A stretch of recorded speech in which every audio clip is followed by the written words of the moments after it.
আচ্ছা আপনারা বলেন তো ইসলামের সবচেয়ে বড় দুশমনকে? এক একজন এক এক কথা বলবেন, কেউ বলবে নাস্তিকরা, কেউ বলবে ইউএসএ, কেউ কোনো দেশের কথা বলবে, কেউ কোনো মতবাদের কথা বলবে।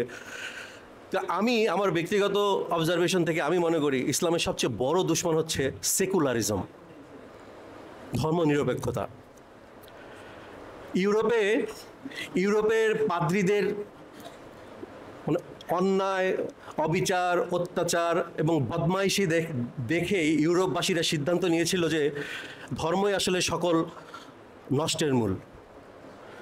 তো তা ইউরোপবাসীরা তখন সিদ্ধান্ত নিল যে না, সমাজে প্রগতি করতে হলে ধর্ম থেকে সরে আসতে হবে। ধর্ম যেহেতু সব নষ্টের মূল, সো ধর্ম থেকে সরে আসতে হবে।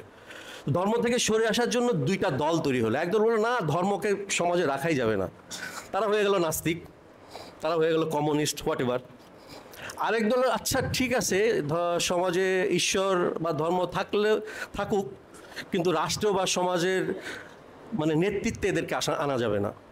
এরা মসজিদে থাকবে, মন্দিরে থাকবে, চার্চে থাকবে, এবং ভ্যাটিকানকে আলাদা করে দেওয়া হয়েছে। ভ্যাটিকান তার মতো করে তার ধর্ম প্রচার করবে, কিন্তু রাষ্ট্রে পলিসি মেকিংয়ে তাদের কোনো ভূমিকা থাকবে না।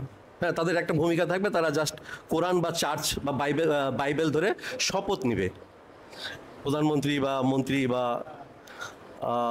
হেড অফ দ্য স্টেট, এইটুকুই তাদেরকে সরিয়ে দেওয়া হলো। এবং তারা বাদবাকি বিশ্বকেও এই সেকুলারিজমকে খাওয়ানো শুরু করলো। আজকে যে গণতন্ত্র এবং আজকে যে জাতিরাষ্ট্রের যে কনসেপ্ট, এটা আসলো কিন্তু তখন থেকেই। এটার পিছনে দাঁড়িয়ে আছে, খুব স্ট্রংলি দাঁড়িয়ে আছে সেকুলারিজম, ধর্মনিরপেক্ষতা। আমরা সবাই সেটার মধ্যে ডুবে আছি। সো আমাদের প্রধান শত্রু হচ্ছে সেকুলারিজম। এটা আপনাদেরকে খুব ভালো মতো রাখতে হবে।